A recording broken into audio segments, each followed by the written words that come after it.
Welcome to Whole Flip Dump. My name is Robin, My name is Alex. and today we are going to be reviewing 3 crypto tokens and choosing one to hold, choosing one to flip, and choosing one to dump. We do this every week, and this week we're doing some Blast tokens. Is that right, Alex?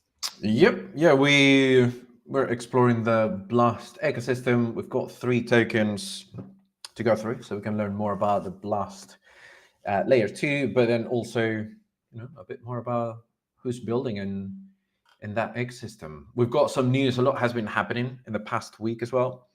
So yeah, lots of celebrity stuff, lots of new records. So yeah, we can get cracking. All right, let's do it. So just an update on the general markets as a whole. Crypto is up, or Bitcoin is kind of hovering near its all-time high. Ethereum has been going up. Let's see where we're at the moment. In terms of overall market cap for the last 3 months, it's been pretty flat. But there have been encouraging signs in the last couple of weeks. And the big news is kind of Ethereum, I suppose. The ETFs, we'll come to that in a bit. But if we look over the last month, we've got a huge spike here, which was when the probabilities of the ETF happening got increased. And then more recently, they were approved, or at least part of it was approved. And people are saying, like, why aren't we rich yet? But I think the answer to that is that this huge spike here is what's been priced in for the Ethereum ETFs, and there hasn't been any more kind of adjustment yet, but we're seeing a steady rise. So I would expect there's more gains around the corner. Not financial advice, but let's just dive into some other news before we get to that. Firstly, this. So the question is, what is the crypto narrative for this bull run, this cycle? And so far, this is an example of the crypto narrative. I turned $20 into $25,000 in 4 days on Pump Fun alone. It's just people pushing meme coins. It's the idea of, like, you can get rich really quick if you just pick the right meme coin, put all of your life savings into a meme coin, and sit back and relax, and you'll be a millionaire. That seems to be the overwriting narrative. Unfortunately, I'm not a big fan of that narrative, but this is the thing that's kind of seeped into the main narrative, the main people's bubbles. The things that they understand about crypto now, the things that they see on their timelines are these stories of people getting rich quick. I'm hoping that this won't be the only narrative for this bull cycle. Hopefully, we'll see something else. But right now, this is what we're seeing. What do you think, Alex? Is there anything else on your radar that so far of this bull run? Yeah, well, a couple of things. So the ETF approval, very exciting. Just something to consider is for us to look at what happened after the ETF was approved for Bitcoin. Everybody was expecting, we'll go to the moon, we'll be millionaires, and consider that, the bigger the market cap, the smaller the gains. So while this is really exciting, it's important just to check all the information and don't put all your eggs in one basket. The whole concept of putting all your savings into a single thing, it's I guess not a great bet, but again, it's your money. Do whatever you want with it. It's not financial advice. Then in terms of the meme coins, absolutely kind of sounds a bit more like gambling, really. And I feel like since crypto is not heavily regulated just yet, people are just promoting pure gambles. Not entirely sure about this token. Pump Fun, is that? It's a bit small for me, but yeah. Careful with what people recommend on social media. That being said, being careful with what people recommend on social media. Scam alerts. Celebrities have been hacked on Twitter, also known as X. And just a few celebrities got hacked, started promoting tokens, and that's the key thing, right? It gets to a point where if someone is talking about a token, that token will go up, but then there's major danger for someone to essentially lose all their money. So always do your own research, make sure that it's a trusted source, and especially if it's a celebrity. In this case, was one of them was Caitlyn Jenner.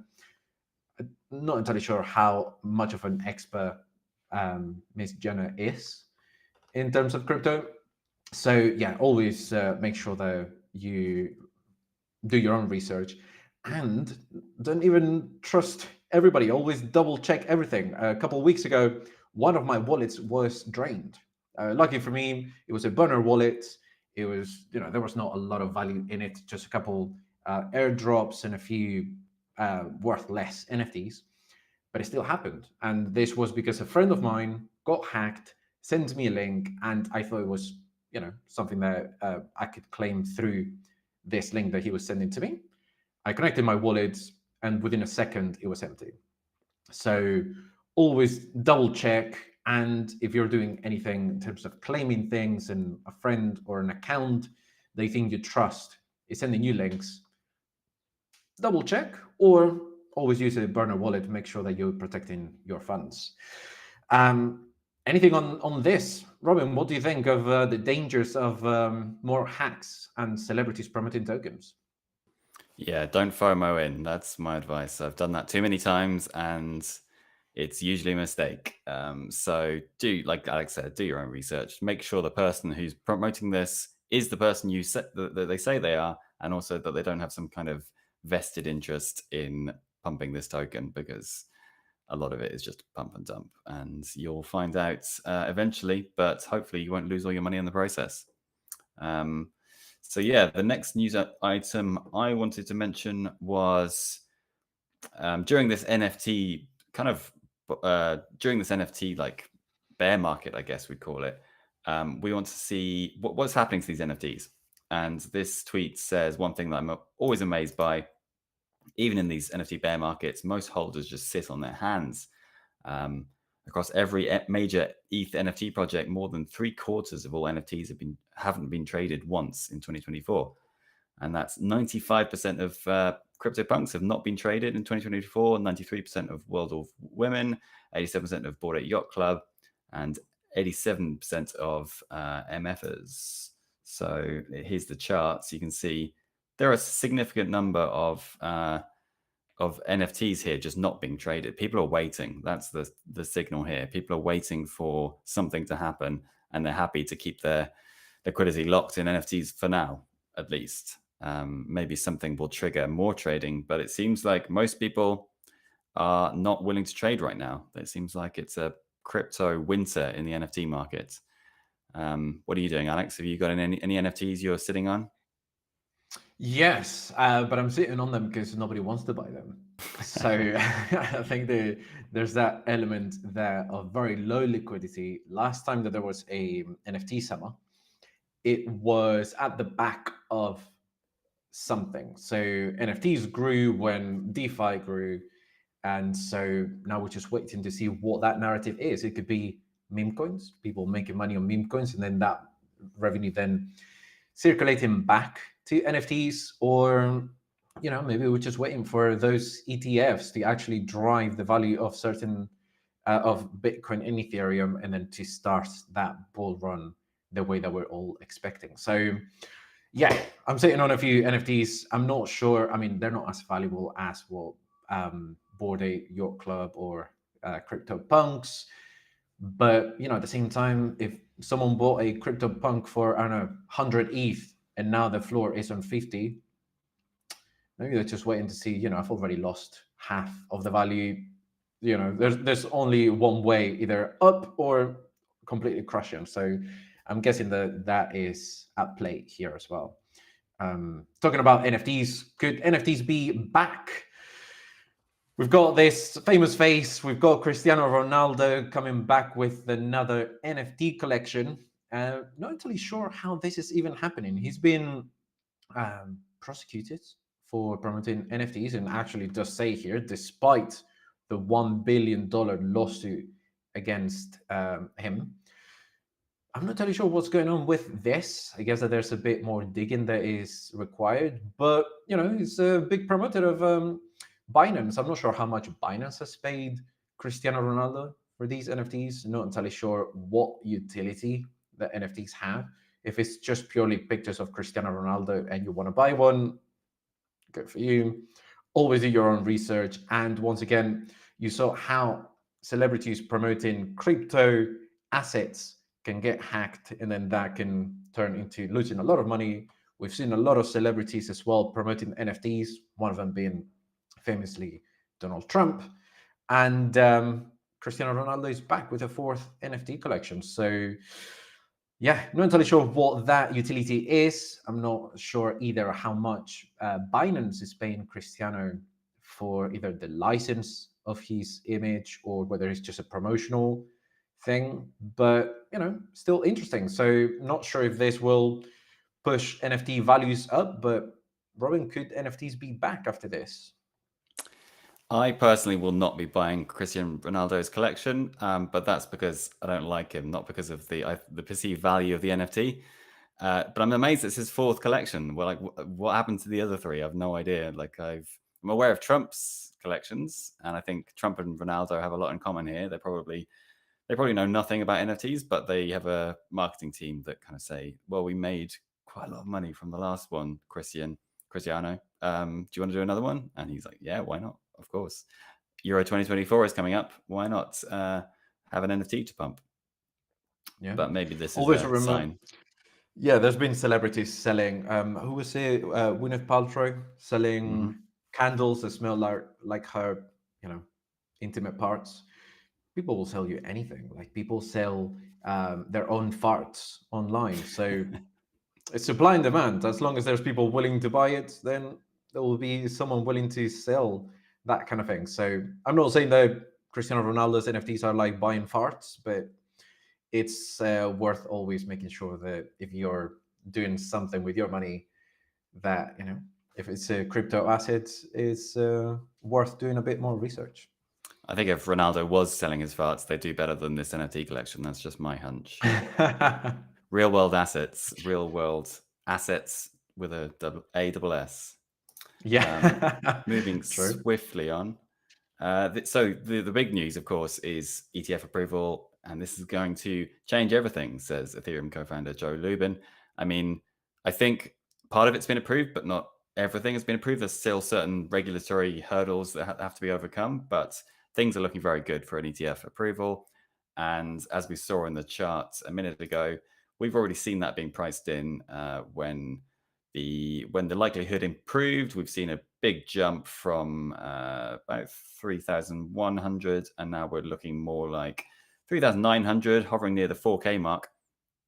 And this is without any funds coming into Ethereum. So this is just the market's reaction. But of course, as soon as those ETFs become a thing, and big institutions start buying them, we'll see big names like BlackRock coming into the market, and we'll see a lot more influx into the ecosystem.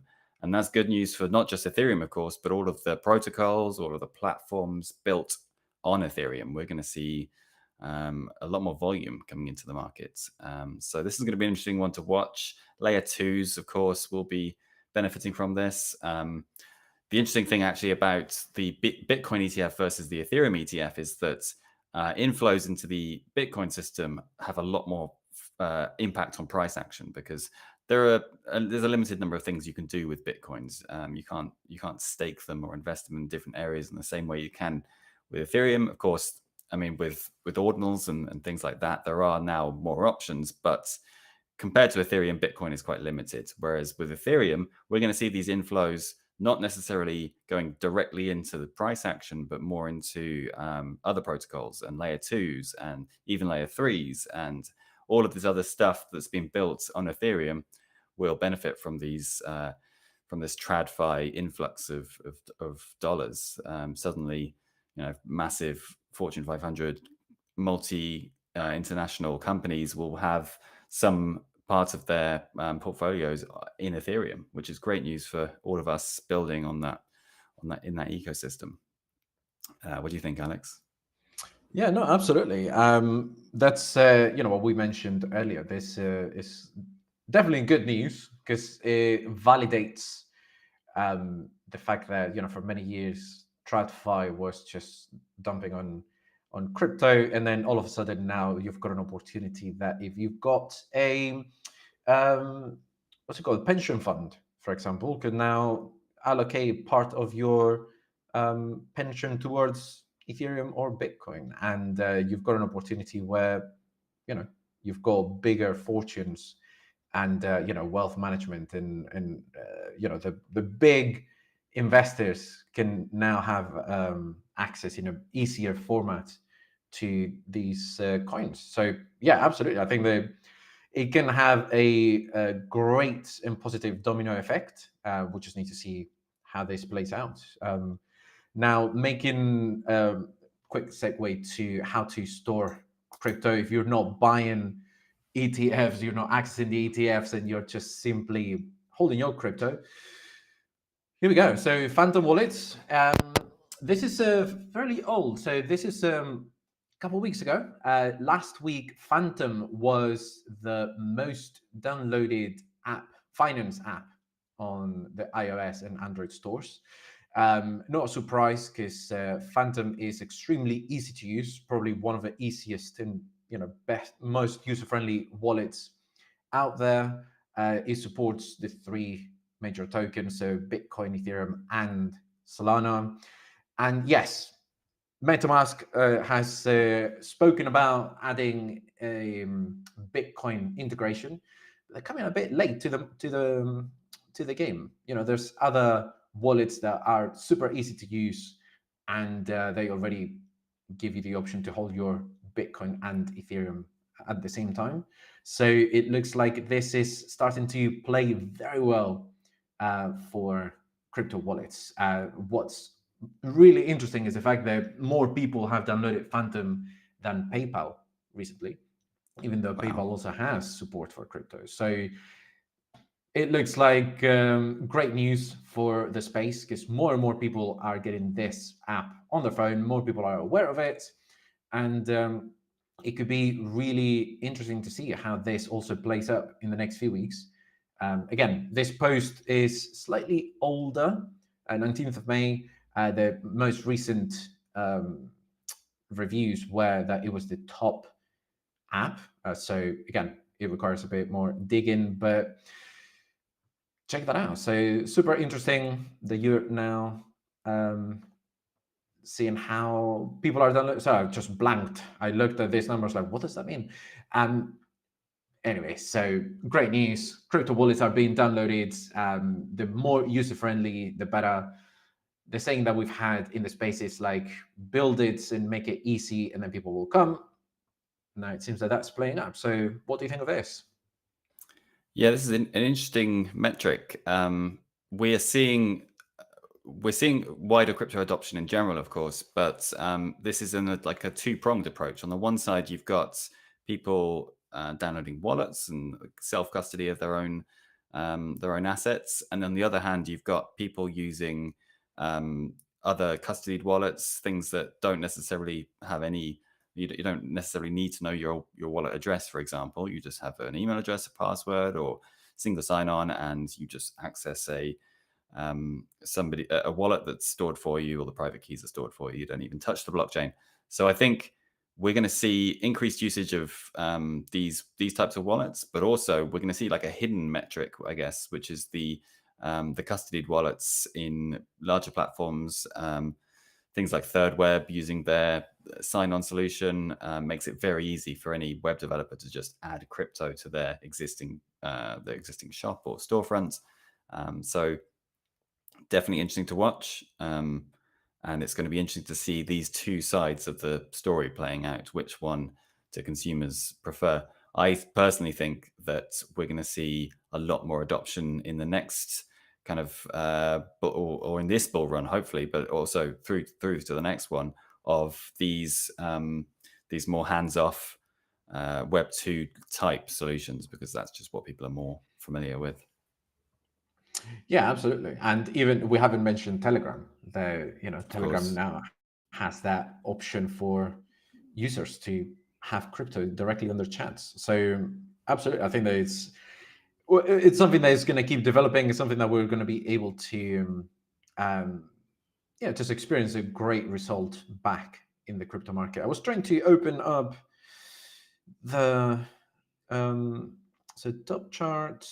Yeah, just trying to go to the App Store and see if there's any updates on this, because I realized that was a couple days ago, but I don't seem to have that option.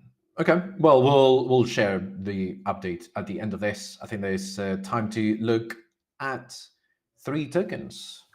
Yeah, so we're going to review these 3 tokens. Alex chose these from the Blast ecosystem, I believe. So we've got 3 tokens. One is Blast Inu, one is Early Fans, and one is Sekai Glory. So I know nothing about these. I think we both have very limited knowledge of these tokens. The deal is we're going to try and find out in a space of 5 minutes what this token is all about, and then make a very hasty decision on which one we want to hold, flip, and dump. It's just a bit of fun. We do not recommend you do this. Obviously, you're going to want to go into a lot more detail. But yeah, it's just a bit of fun. So let's start with Blast Inu. First thing I'm going to do is I'm on CoinMarketCap, and I'm looking at the monthly price chart. And actually, I'm going to go all the way back and see when this was first listed on CoinMarketCap, which was, I think that is March. Is that March? Yes. So around the start of March, this was first listed, and it has done nothing but drop since then. But that's not necessarily a bad thing. We often see this spike at the start when the token generation event happens, and then everything drops off afterwards. But in the last month, we've seen some more positive price movements.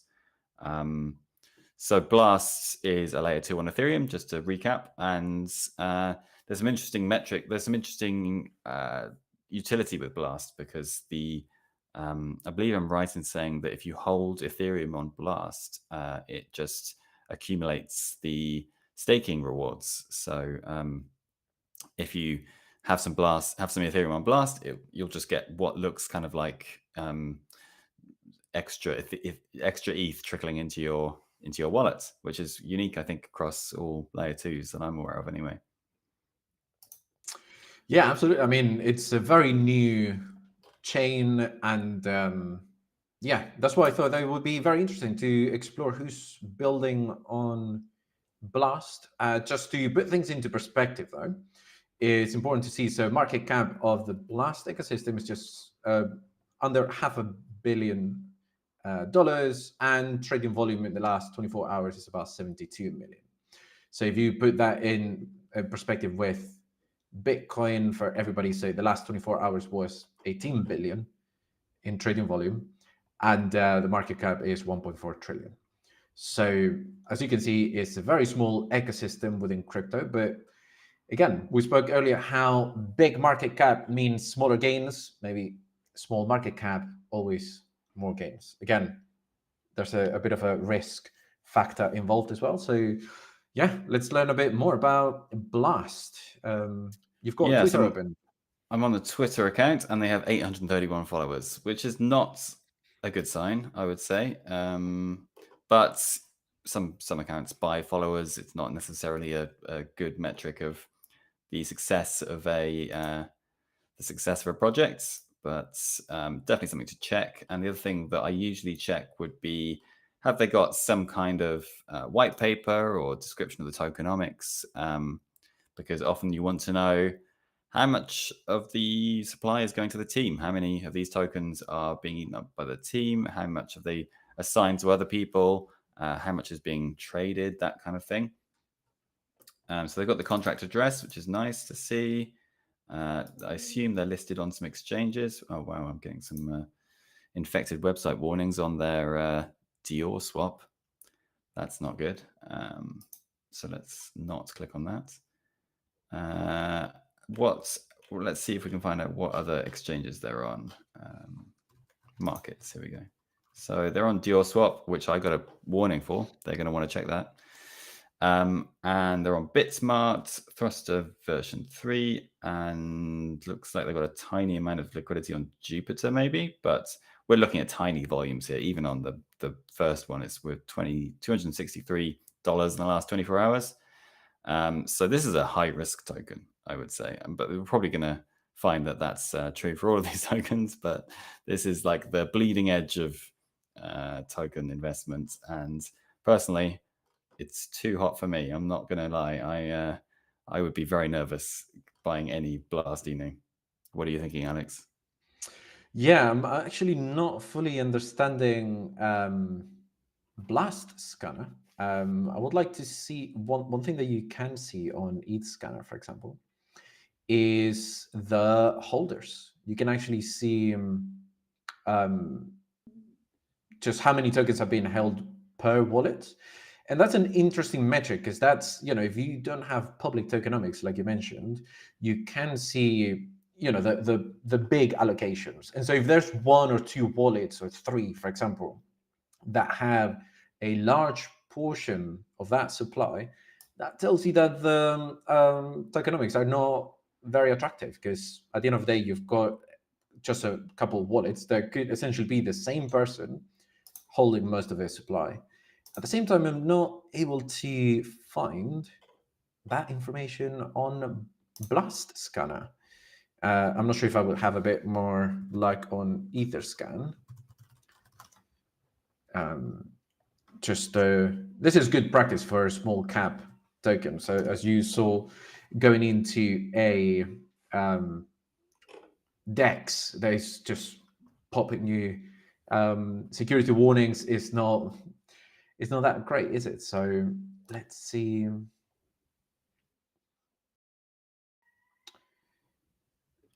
Yeah, I'm not able to see holders. Is that a thing on Blast? What do you think? So I think the Blast Scan is probably a fork of Etherscan. They tend to use the same code base, and it's possible they just haven't implemented that part of the code base yet. That would be my guess. It seems like obviously the Blast ecosystem is very new. All of the tokens are going to be very new. So some of this is playing catch up, I think, with the larger chains. So this information might be difficult to find for us. Also, I'm getting some pop-ups on CoinMarketCap. Yeah, there's just not a huge amount of information as far as I can tell. It seems to be that it's kind of a small ecosystem. People are taking some pretty risky bets with these tokens, especially a meme coin on a smaller blockchain. You're really playing with fire. So we'll see what the other ones are like, but my gut feeling on this one is invest at your own risk, basically. Like this is basically throwing money into a burning dumpster. But let's see what the others are, because I don't want to say that too early. Maybe we'll move on for now and come back to Blast Inu, unless you found anything on Etherscan or Blast Scan. No, I haven't found much. Again, on Etherscan usually has a tab for holders. So that is an interesting metric to look at, but again, not a lot of information here. If then we go to Blast Scan, one interesting thing is the transactions. So for something to go up in value means the very, economics 101. If there's a particular supply and demand increases, then obviously that price goes up because more and more people want to get hold of it. In terms of transactions, again, these are on-chain transactions. They don't happen that often. As you can see, there's just a few transactions every day, as we can see here. Just today, there's only been 3 transactions. So I'm wondering if that just simply means that there's only 3 purchases of the token or 3 sales of the token. And in any case, as we can see, look at that. Really interesting, because it looks like a lot of these transactions are going into the Blast Inu smart contract. So it could simply be that nobody really is trading this token So, as limited as this information has been, and again, I might be completely wrong in the way that I'm understanding this data, it doesn't look like there's a lot of value in this contract. As you can see, there's, in terms of balance, contract overview, there's about 1 ETH in terms of that. So if what that means is that's the liquidity available against Blast Inu, very, very little in terms of liquidity. So yeah, I'm missing a lot of metrics. So yeah, I cannot really say much, but without really knowing what Blast Inu is about, because the website doesn't really say a lot. Yeah, I'm not super Yeah, it's a confident meme about it. token, and I guess it's on Blast, and there's a very low volume. That's, I guess, the takeaways from that. But let's have a look at early fans, not to be confused with OnlyFans, of course. Let's look at how far back we go here. 14th of May. So this is really, really new, last few weeks.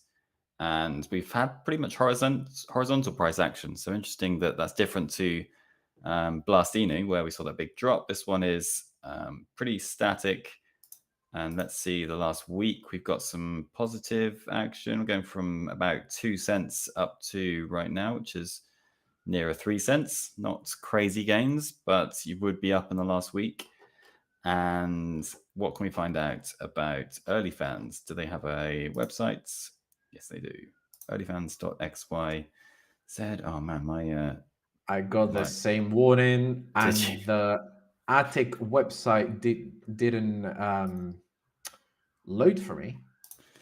Okay. So see if it opens up for you. It does look like, from what they say on Twitter, that early fans raised 1.5 million in seed funding, and part of them, Alchemy, took part in that race.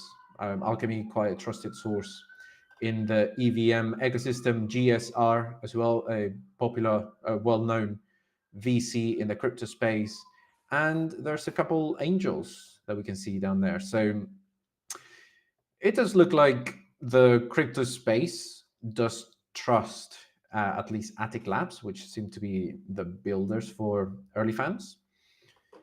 And Yeah. by the looks of it, they're also listed on Gate, Mex, C, and Thruster. Interesting.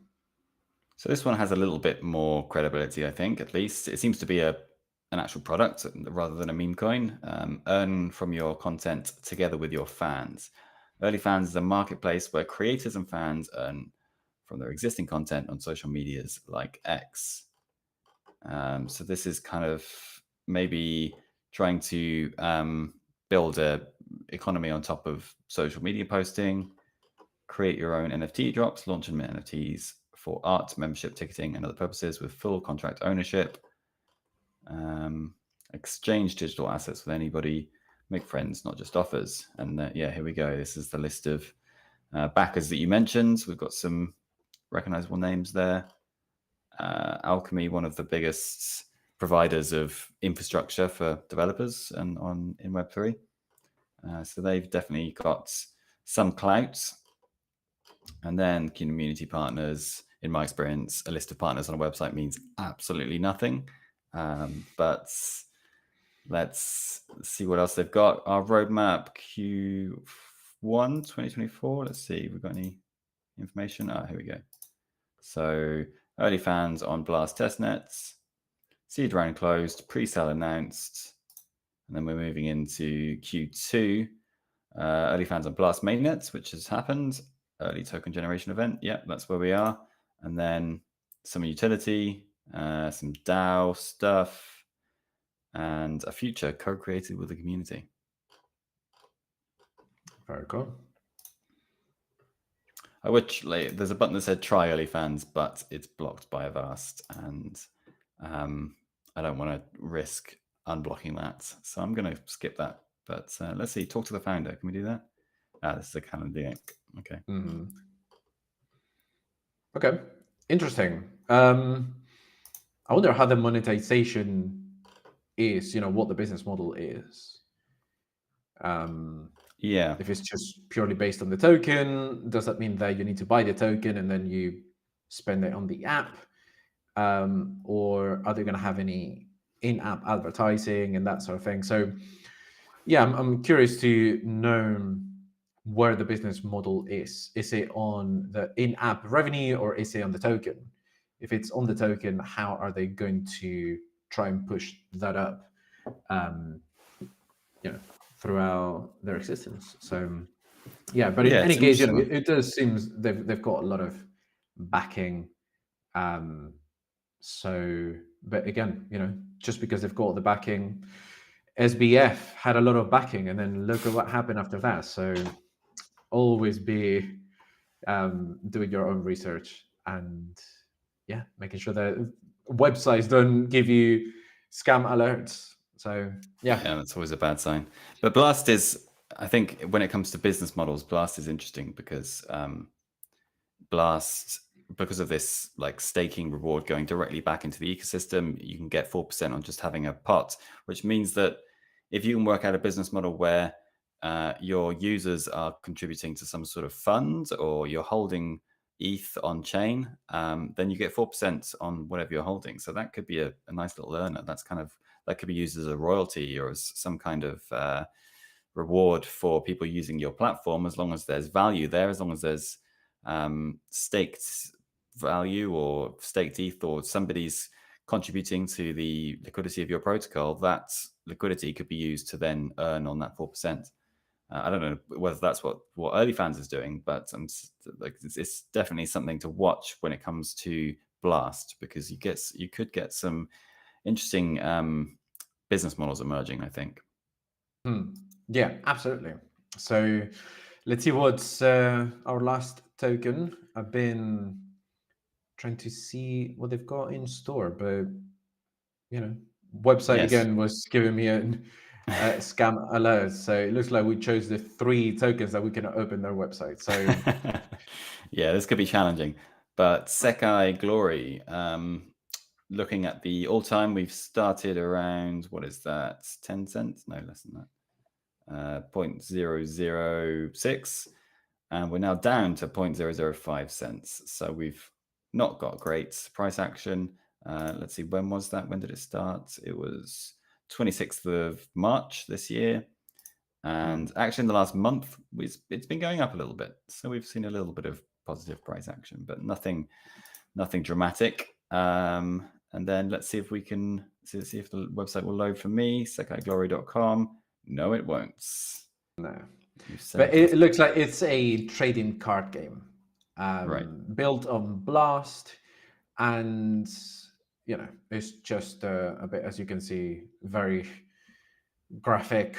And I think that these things are very, very tough, very difficult. There's so many people trying to build a on-chain card game. There's a lot of them, and it's difficult. I mean, if it works and you manage to build really interesting game mechanics, it can be incredibly lucrative. You can see the likes of Yu-Gi-Oh, or you can see Magic the Gathering, that they've built fan bases locally and internationally that are huge. But again, those IPs are quite unique. There's not a lot of these games that then make it to the mainstream or that they even manage to make a lot of money. I'm a big advocate for Web3 gaming. Anybody building a Web3 game, I think, is super interesting. I think there's one of the narratives as well, alongside RWAs, that will support adoption. But again, the fact that I'm not able to open the site, just tells me what's going to happen with those users that are not in Web3, that they're trying to play your game and you get this. Then you're not really facilitating adoption. You're actually offering a image of like, this site could be dangerous. And at the start of this recording, we saw how there's been scams, there's been draining. And so if your first experience going into a video game is scam alert, then you've got an issue there. But I don't know. What do you think? Well, I see you've got something else open. It seems like there is a game. At least they've got some designs for the game. I can't tell if it's live because obviously we don't want to go to the website and we don't want to be scammed. But it seems like they've done some work here, and obviously the benefit of being on Blast or any layer 2 is the reduced transaction fees. So that's why we're seeing a lot of games now on layer 2s. And yeah, like you, Alex, I'm a big fan of blockchain gaming, and I think it's a big untapped market. So we're going to see a lot of success there. Maybe Sekai Glory will join in on that success, but first they need to fix their website and get off that blacklist. Maybe Avast. Which website's blocking system are you using? I'm using Avast. Yeah, using the same. Yeah, I think they are quite sensitive, and I've certainly had problems with them in the past. So it might not be that Sekai have all of the blame here. So maybe they just need to try and get off that blacklist. But certainly it's a problem at the moment. Also, something that doesn't give me a lot of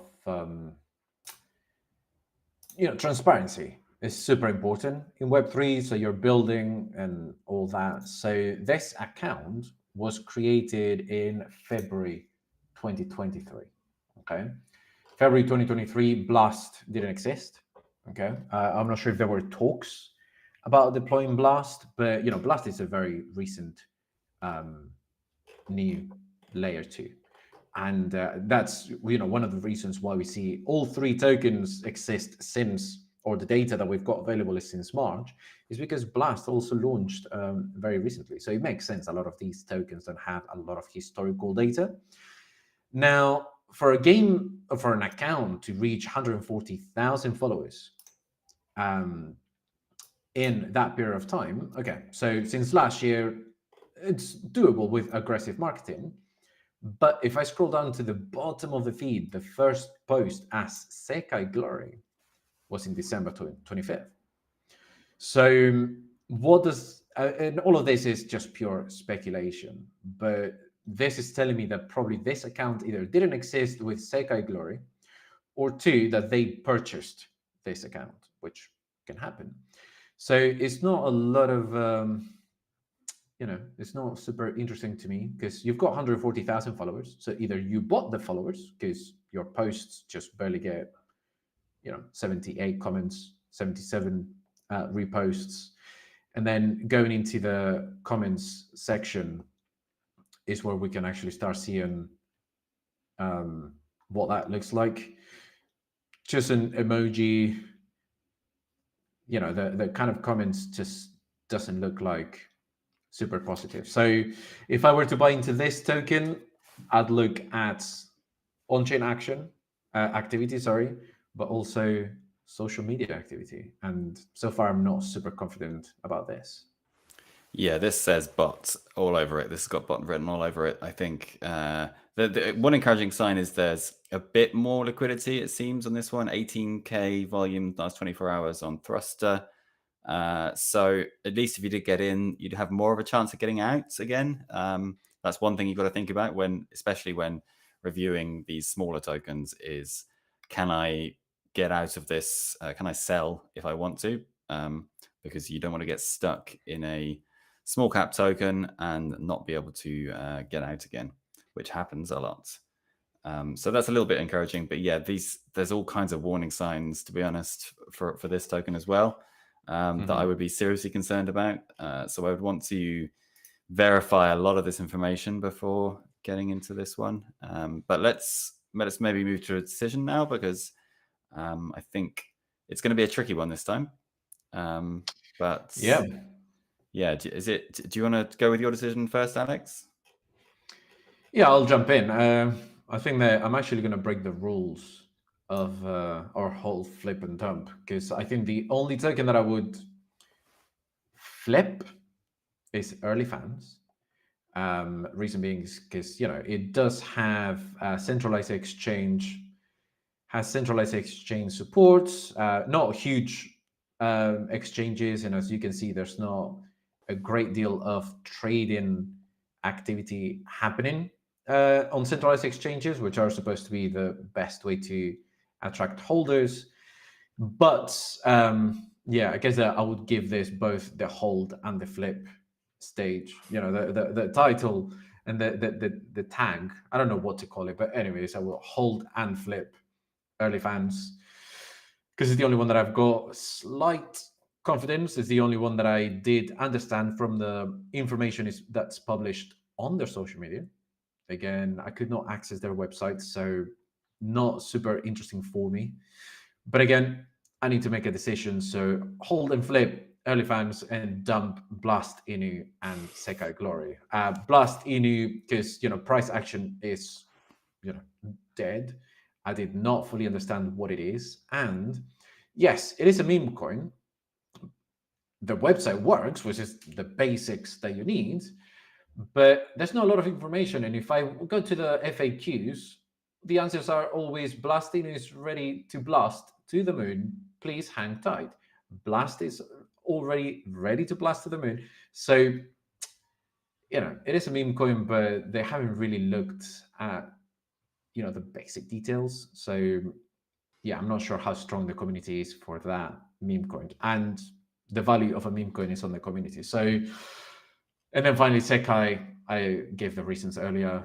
It's very difficult for a card trading game to do very well. But at the same time, I saw a lot of scam alerts and lack of confidence on social media. Plus, couldn't open the website. So, hold and flip, early fans, dump Blast Inu, and dump Sekai Glory. How about you? Yeah, I totally agree with all of that. I mean, there are red flags left, right, and center with these tokens.